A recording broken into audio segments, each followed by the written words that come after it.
না, এটা এটা লিগ্যাল বাড়ি না, ইললিগ্যাল বাড়ি। তিনি জানেন না এই অঞ্চলগুলোতে কি ঘটছে? অবৈধ নির্মাণ শাসক দলের আয়ের অত্যন্ত গুরুত্বপূর্ণ একটা মাধ্যম। এর দায় মমতা বন্দ্যোপাধ্যায়কে নিতে হবে, এর দায় ফিরহাদ হাকিমকে নিতে হবে। আর বামেদের আমলে বেআইনি নির্মাণ হয়েছে, তুমি 11 বছর ধরে ক্ষমতায় বসে আছো, তুমি বসে বসে চুপচাপ দেখছিলে? মাসে কাটমানি খায়, বাৎসরিক কাটমানি খায়, নাকি একসঙ্গে নিয়ে নিয়েছে টাকা? ওকে প্রশ্নের উত্তর দিতে হবে।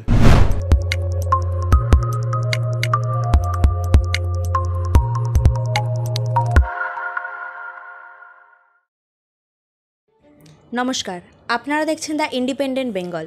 আমি রুমেলি রয়েছি আপনাদের সঙ্গে। গার্ডেন রিচে নির্মীয়মান বহুতল ভেঙে পড়ায় চাঞ্চল্যকর পরিস্থিতি সৃষ্টি হয়েছে শহরে। এই বিষয় নিয়ে কথা বলতে আমাদের সঙ্গে আছেন আইনজীবী ফিরদৌস শামীম। দাদা, আপনাকে স্বাগত আমাদের চ্যানেলে। কতটা হতাশ হন দাদা এই ধরনের কথায়, মানে এই ধরনের ঘটনায়? দেখুন, অত্যন্ত দুঃখজনক ঘটনা যেটা ঘটেছে গার্ডেন রিচে। সেটা কিন্তু শুধুমাত্র গার্ডেন রিচের জন্য সত্য তা কিন্তু নয়। আপনি রাজাবাজারে চলে যান, পার্ক সার্কাসে চলে যান, এই যে অবৈধ নির্মাণ এবং মিউনিসিপ্যালিটিগুলো এবং কর্পোরেশনগুলো, শুধুমাত্র কলকাতা কর্পোরেশন বলে নয়, আপনি মিউনিসিপ্যালিটি এলাকাগুলোতেও চলে যান, পশ্চিমবঙ্গের বিভিন্ন মিউনিসিপ্যালিটিতে, সেখানে অবৈধ নির্মাণ হচ্ছে।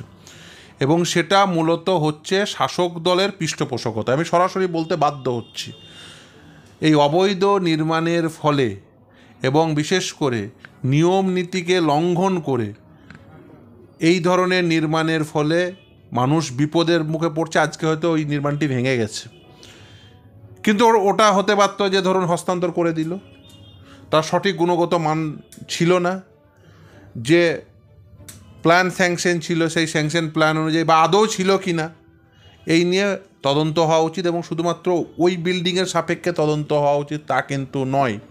আপনি সন্দেশখালিতে দেখেছেন যে লোকে জমিকে জলাশয়ে পরিণত করছে, অর্থাৎ জমিতে জল ঢুকিয়ে দেওয়া হচ্ছে। আর গোটা কলকাতা, গোটা পশ্চিমবঙ্গ জুড়ে জলাশয় বুঝিয়ে দিয়ে নির্মাণ হচ্ছে, অবৈধ নির্মাণ হচ্ছে, প্ল্যান স্যাংশন না করিয়ে নির্মাণ হচ্ছে, স্যাংশন প্ল্যানের বাইরে গিয়ে, অর্থাৎ যে প্ল্যান স্যাংশন করা হচ্ছে সেটাকে ভায়োলেট করে নির্মাণ হচ্ছে। এটা নিরন্তর ঘটছে এবং সেটা ঘটছে মূলত শাসক দলের পৃষ্ঠপোষকতায়। আর বিশেষ করে এই গার্ডেন রিচ, রাজাবাজার, পার্ক সার্কাসের মতো এলাকায় যেভাবে অবৈধ নির্মাণ এই মমতা বন্দ্যোপাধ্যায়ের আমলে ঘটেছে এবং কিছু মানুষকে, কসবাতেও কিছু মানুষ তার ফলে যেভাবে ফুলে ফেঁপে উঠেছে, সেটা একেবারেই দেখলেই বুঝতে পারবেন যারা তারা প্রত্যেকেই শাসক দলের সঙ্গে যুক্ত। একসময় তো এই ফিরহাদ হাকিমি এই অঞ্চলকে বলেছিল মিনি পাকিস্তান, যার বিন্দুমাত্র কোনো প্রকার প্রশাসনিক দায় নেই। তিনি জানেন না এই অঞ্চলগুলোতে কি ঘটছে? একেবারে অবান্তর কথাবার্তা বলা এবং এই ধরনের অবৈধ নির্মাণগুলোকে চোখ বুজে হতে দেওয়া। এই যে মিউনিসিপ্যালিটিগুলো আছে, কর্পোরেশনগুলো, যাদের দায় নেই, পুলিশ প্রশাসনের দায় নেই, সরকারের দায় নেই। আজকে মারা গেছে বলছেন আমি ক্ষতিপূরণ দেবো। মৃত্যুর কখনো ক্ষতিপূরণ হয়? আজকে যদি ধরুন সাপোজ ধরুন ও হস্তান্তর হয়ে যাওয়ার পরে বিভিন্ন বিল্ডিং আছে, কলকাতা জুড়ে সেই সমস্ত বিল্ডিংগুলো আছে, প্রতিদিন ঘটছে এই অবৈধ নির্মাণ। অবৈধ নির্মাণ ইমিডিয়েট বন্ধ করতে হবে। এই অবৈধ নির্মাণের ফলে আপনি যেমন দেখছেন না, এই রাজ্যে ত্রিপল চুরি, চাল চুরি, চাকরি চুরি, গরু চুরি, বালি চুরি, এইসব যেমন ঘটছে, এইগুলোর মাধ্যম দিয়ে শাসক দলের নেতারা যেমন ইনকাম করছে, আয় করছে। অবৈধ নির্মাণ শাসক দলের আয়ের অত্যন্ত গুরুত্বপূর্ণ একটা মাধ্যম। এই অবৈধ নির্মাণ করতে দিয়ে দেখুন শাসক দলের কাউন্সিলররা, তাদের আশেপাশে ঘুরে বেড়ানো মানুষজনেরা, কিছু প্রমোটার, কিছু দালাল, তারা ফুলে ফেঁপে উঠেছে এবং এই শাসক দলের পৃষ্ঠপোষকতায় সম্পূর্ণভাবে এই অবৈধ নির্মাণ ঘটছে। এর দায় মমতা বন্দ্যোপাধ্যায়কে নিতে হবে, এর দায় ফিরহাদ হাকিমকে নিতে হবে। এবং আমি বলবো এর এর সঠিক তদন্ত হয়ে যারা যারা যা দায়ী প্রত্যেককে জেলবন্দি করতে হবে। আর শুধুমাত্র ওই একটা অবৈধ নির্মাণ না, গোটা কলকাতা জুড়ে, গোটা পশ্চিমবঙ্গ জুড়ে যত অবৈধ নির্মাণ আছে সব ভেঙে ফেলতে হবে। এবং শুধু তাই নয়, এটা যারা ঘটতে দিয়েছে তাদের প্রত্যেককে শাস্তি দিতে হবে। এবং সর্বপ্রথম শুরু করা উচিত এই শাস্তি দেওয়ার কাজ একেবারে মাথা থেকে। তার কারণ এরা হচ্ছে প্রকৃত দায়ী। তোমাকে মানুষ বিশ্বাস করে ক্ষমতায় বসিয়েছে। তুমি জানো না কোথায় অবৈধ নির্মাণ হচ্ছে? তুমি জানো না যে কিভাবে এই অবৈধ নির্মাণগুলো হয়? সব জানে, কিন্তু জেনেও চুপচাপ বসে থাকে। ঘুরপথে সেগুলো যাতে ঘটে তার পথ প্রশস্ত করে দেয়, যাতে ঘুরপথে সব আয় করতে পারে। এই শাসক দলের অবৈধ নির্মাণ হচ্ছে এর অবৈধ পয়সার একটি অত্যন্ত গুরুত্বপূর্ণ উৎস। যেমন দেখছেন এই ইলেকট্রাল বন্ডে তৃণমূল কংগ্রেস টাকা পেয়েছে। দেখেছেন তৃণমূল কংগ্রেসের নেতা নেত্রীরা কীভাবে চাকরি বিক্রি করে টাকা ইনকাম করেছে। এই অবৈধ নির্মাণ করতে দিয়ে তৃণমূল কংগ্রেসের নেতা নেত্রীরা সমভাবেই বা তার থেকেও বেশি টাকা পয়সা আয় করে এই অবৈধ নির্মাণ করতে দিয়ে। এবং সেটা প্রতিটি কলকাতা কর্পোরেশনের প্রতিটি ওয়ার্ডে ঘটছে। কখনো যা স্যাংশন প্ল্যান আছে তার প্ল্যানের বাইরে গিয়ে নির্মাণ ঘটাচ্ছে, কখনো প্ল্যান স্যাংশনই নেই, নির্মাণ চলছে, কখনো জলাশয় বুঝিয়ে নির্মাণ চলছে। এইভাবে নির্মাণ করতে দিয়ে মানুষকে বিপদের মুখে ফেলছে। আর তার পরিবর্তে শাসক দলের নেতা নেত্রীরা এই পয়সায় পুষ্ট হয়ে তারা দাপিয়ে বেড়াচ্ছে। এই অবৈধ নির্মাণের পথকে ইমিডিয়েট বন্ধ করতে হবে। এবং মমতা বন্দ্যোপাধ্যায়কে এই যদি পদক্ষেপ না গ্রহণ করতে পারে তাহলে মানুষ তাকে শিখিয়ে দেবে আগামী দিনে যে তোমাকে কোথায় পাঠিয়ে দিতে হয়। মাননীয় মুখ্যমন্ত্রী ফিরহাদ হাকিম দুজনেই বলছে যে ওনারা স্বীকার করে নিচ্ছেন যে এই কাজগুলো বেআইনিভাবে হচ্ছিল। আবার ফিরহাদ হাকিম বলছেন যে এই মানে তিনি বাম আমলের দিকে আঙ্গুল তুলছেন যে বাম আমলের সময় থেকেই এই বেআইনিভাবে বহুতল নির্মাণের রীতি চলে আসছে। না, এটা লিগ্যাল বাড়ি না, ইললিগাল বাড়ি হচ্ছিল। এটা বামফ্রন্ট আমল থেকে, এখন খুব একটা হয় না, কিন্তু বামফ্রন্ট আমল থেকে এটা এখানকার বা আরও কিছু অঞ্চল আছে যেখানে এটা একটা রীতি হয়ে দাঁড়িয়েছে।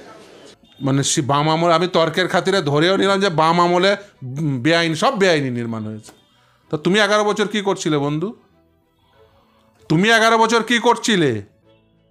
অবৈধ নির্মাণ ভাঙার জন্য তো তুমি কর্পোরেশনে বসেছো, নাকি অবৈধ নির্মাণ স্যাংশন করার জন্য কর্পোরেশনে বসেছো?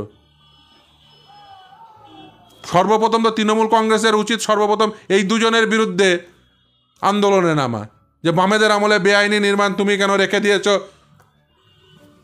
জবাব দিতে হবে। সর্বপ্রথম তো ফিরহাদের কাছ থেকে তৃণমূল কংগ্রেসের কর্মীদের ওর জবাব চাওয়া উচিত। আর বামেদের আমলে বেআইনি নির্মাণ হয়েছে, তুমি 11 বছর ধরে ক্ষমতায় বসে আছো, তুমি কলকাতার মেয়র, তুমি বসে বসে চুপচাপ দেখছিলে? কি করছিলে তুমি? প্রশাসনিক ক্ষমতায় তুমি অবৈধ নির্মাণ হলে ভেঙে দেবে, সেটাই আইন। তুমি না ভেঙে বলছো বামেদের আমলে তৈরি হয়েছে, তার মানে ও বেসিক্যালি এই অবৈধ নির্মাণকে সমর্থন করছে। এবং এটা যদি হয়েই থাকে, আমি ধরে নিলাম ফিরহাদ হাকিমের সব কথা সত্য, অবশ্যই সত্য ধরতে হবে। ভাঙেনি কেন? কিসের জন্য ও ভাঙেনি?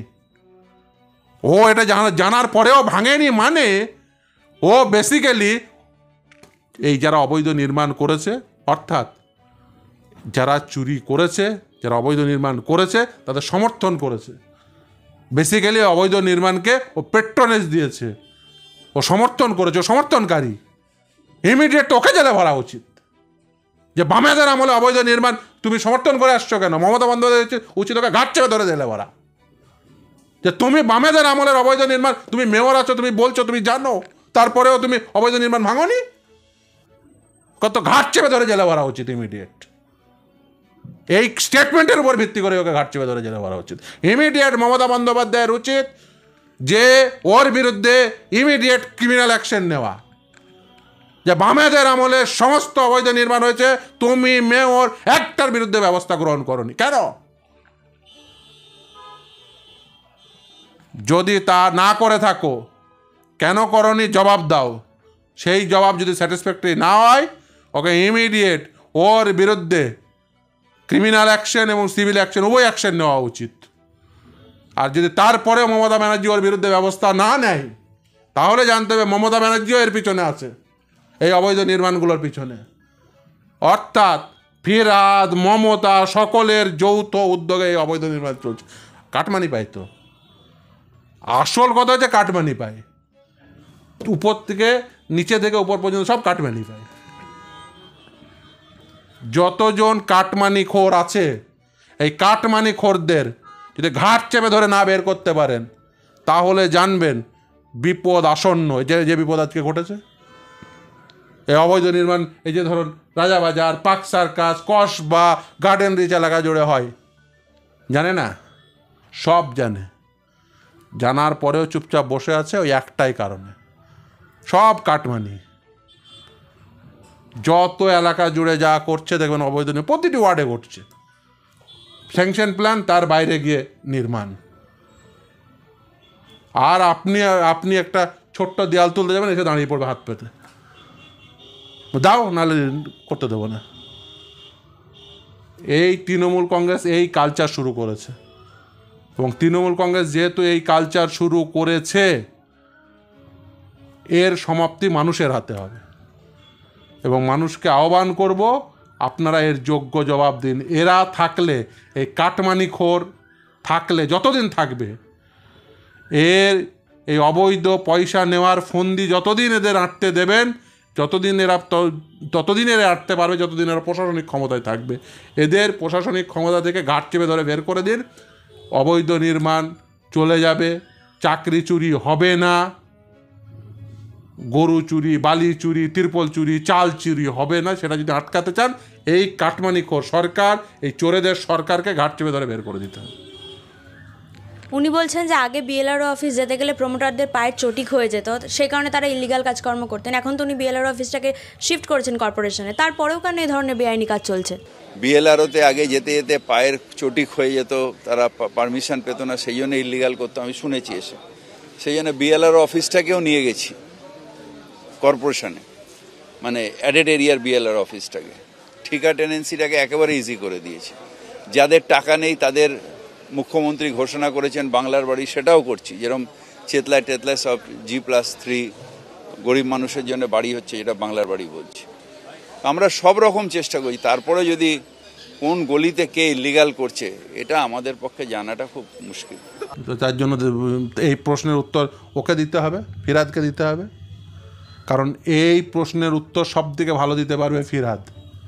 তার কারণ ও প্রশাসনিক ক্ষমতায় বসে, যদি অবৈধ নির্মাণ হয় ভেঙে দেওয়ার ক্ষমতা আইনে দেওয়া আছে। ও যদি স্বীকার করে থাকে যে হ্যাঁ অবৈধ নির্মাণ হয়েছে, ও যদি বলে বামেদের আমলে হয়েছে, তার মানে হয়েছে, যার আমলেই হোক। আমি ধরে নিলাম মুঘল পিরিয়ডে হয়েছে, হয়েছে। তো যদি আইনে সেটা অবৈধ হয়, তাহলে তুমি ভাঙার ক্ষমতা আছে। আর যদি বৈধ হয়, তাহলে বলতে পারো না অবৈধ। হয় দুটোর মধ্যে একটা ঠিক হবে, হয় বলো বামেদের অবৈধ নির্মাণ, তাহলে ভেঙে দাও। আর যদি বলো না আমার ভাঙার ক্ষমতা নেই, আইনে বলা নেই, তাহলে বৈধ নির্মাণ। দুটো কখনো একসাথে সত্য হতে পারে না। হয় তুমি মিথ্যা কথা বলছো, আর না হলে তোমার কথা যদি সত্য হয়, তার অর্থ হচ্ছে যে তুমি সমস্ত জানা সত্ত্বেও, অবৈধ জানা সত্ত্বেও ব্যবস্থা গ্রহণ করছো। নাকি কাটমানি পাও, মাসে মাসে কাটমানি পাও, মাসে নাকি বাৎসরিক কাটমানি পাও? প্রশ্নের উত্তর দিতে হবে ওকে। মাসে কাটমানি খাই, বাৎসরিক কাটমানি খাই, নাকি একসঙ্গে নিয়েছে টাকা?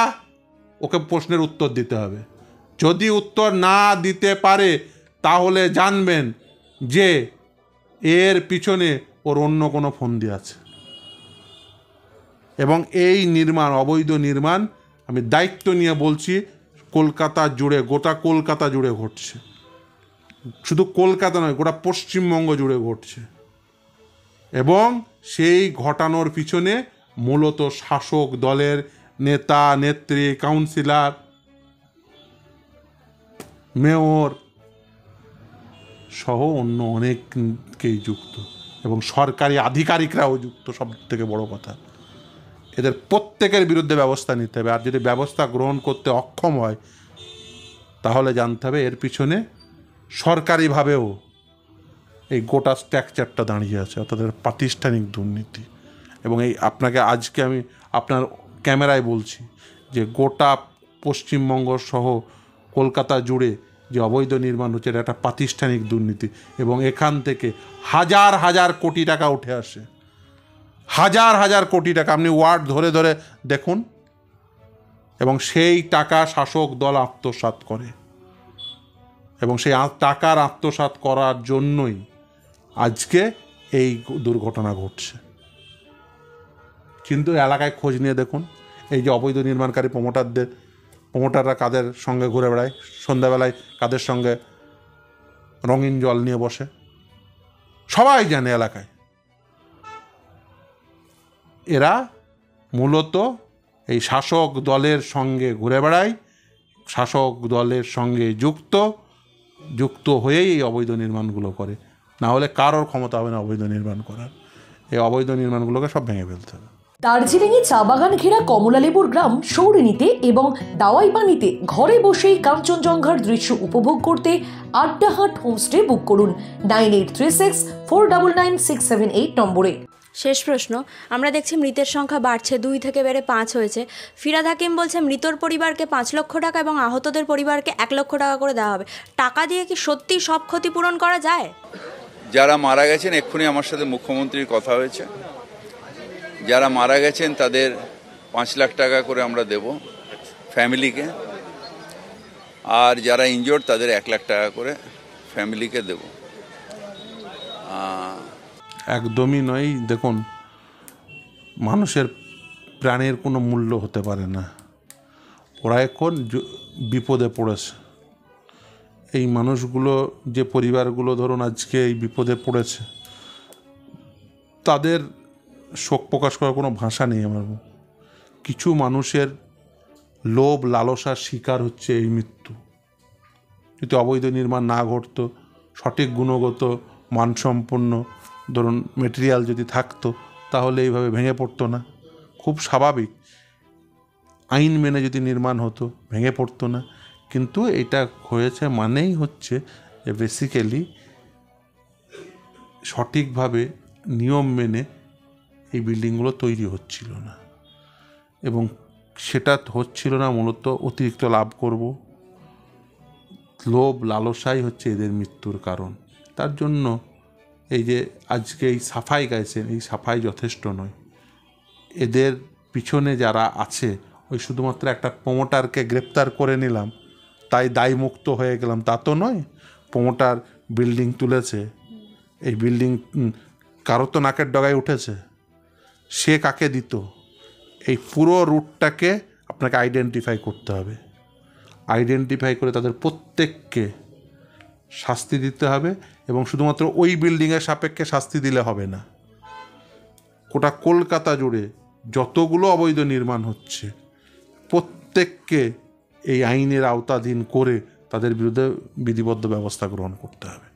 আরেকটা ছোট প্রশ্ন স্যার, অভিষেক বন্দ্যোপাধ্যায় বিরোধী দলগুলোকে বলছে যে তৃণমূলকে দোষারোপ করবেন না, 48 ঘন্টা ওয়েট করে যান, মানুষের পাশে দাঁড়ান, মানুষের সাথে থাকুন। এবং আমি মনে করি আজকের ঘটনার যাতে পুনরাবৃত্তি না হয়, সর্বস্তরের জনপ্রতিনিধি, পুরসভা প্রশাসন এবং তার সাথে কোর্ট, এই তিনটে ইনস্টিটিউশনেরই সমন্বয় থাকা অত্যন্ত গুরুত্বপূর্ণ, এবং টাইট এবং স্টার্ন অ্যাপ্রোচ নিয়ে আগামী দিন কাজ করা উচিত। তাই যারা বিরোধীরা আঙুল তুলছে, আমি বলবো 48 ঘন্টা পরে তুলুন, মানুষের পাশে এসে দাঁড়ান, সবার উপরে মানুষ ধর্ম, মানুষের পাশে এসে মানুষের জীবন বাঁচান। দিল্লি থেকে টুইট না করে বা বড় বড় ভাষণ না দিয়ে টিভির পর্দায় বসে উদ্ধার কার্যে প্রশাসনের মদত করুন, পাশে থাকুন, মানুষের পাশে দাঁড়ান। তারপর মানুষের প্রাণ ফিরে এলে, মানুষ প্রাণে বাঁচলে নিশ্চয়ই আগামী দিন রাজনীতি হবে। আরে মানুষের পাশে তো মানুষ থাকবেই, কিন্তু দুর্ভাগ্য হলো তৃণমূল কংগ্রেস মানুষের থেকে শুষে নেবে, শোষণ করবে, এই নীতি গ্রহণ করার জন্যই আজকে গোটা রাজ্য জুড়ে এই পরিস্থিতি তৈরি হয়েছে। ওরা এখন বিপদে পড়েছে, এই সমস্ত বড় বড় বুলি ঝাড়ছে। মনে পড়েনি যে মানুষের কাছ থেকে কাটমানি নিতে নেই? কাটমানি নেওয়ার সময় মনে পড়েনি অবৈধ নির্মাণ যখন করছিল, ওই যে পাড়ার কাউন্সিলর থেকে মেয়র পর্যন্ত চোখের ঠুলি পড়ে বসেছিল, সব চোখের ঠুলি পড়ে বসেছিল। শাসক দলের কোনো নেই, কোনো স্ট্রাকচার নেই, সেই পাড়ায় শাসক দলের নেতা নেই। কাউন্সিলরকে খোঁজ নিয়ে দেখুন, মেয়রকে খোঁজ নিয়ে দেখুন, তারা কেউ জানতো না, পুলিশ প্রশাসন জানতো না, সাধারণ অ্যাডমিনিস্ট্রেশন জানতো না, সবাই কেউ কিচ্ছু জানতো না। এমনি ঘটে গেল, এমনি নির্মাণ হচ্ছিল, এমনি ভেঙে পড়ল। আজকে মনে হচ্ছে যে না, মানুষের পাশে থাকার, মানুষের পাশে তো আছে, সকল মানুষই সকল মানুষের পাশে আছে, কিন্তু আপনারা মানুষের পাশে নেই। আপনারা মানুষের পাশে নেই বলেই এই অবৈধ নির্মাণ ঘটছে। আপনারা মানুষের পাশে নেই বলেই আপনারা শুধুমাত্র একটা জিনিসের পাশেই আছেন, সেটা হলো টাকার পাশে। যে টাকা দেবে তার সঙ্গে আছেন। টাকা দিলে অবৈধ নির্মাণ হবে, টাকা দিলে চাকরি পাবেন, টাকা দিলে সমস্ত কিছু ঘটবে। তৃণমূল কংগ্রেস মানেই হচ্ছে টাকা। ওরা মানুষের সঙ্গে নেই, ওরা টাকার সঙ্গে আছে, এটাই দুর্ভাগ্য। আপনারা দেখলেন ফিরদৌস শামীম স্যার বলছেন যে যারা মা মাটি মানুষের সাথে থাকার কথা বলে তারা মানে মা মাটি মানুষের সঙ্গে নেই, আছে টাকার সঙ্গে। আপনাদের মতামত জানান আমাদের ভিডিওর কমেন্টে। অসংখ্য ধন্যবাদ। শীতকালে সুন্দরবন ভ্রমণের নির্ভরযোগ্য একমাত্র নাম সাগর সঙ্গম ট্রাভেলস। নিজস্ব লঞ্চে ভ্রমণ এবং অফুরন্ত খাওয়া দাওয়ার বিপুল আয়োজন। বুকিং করুন 9733 066 075।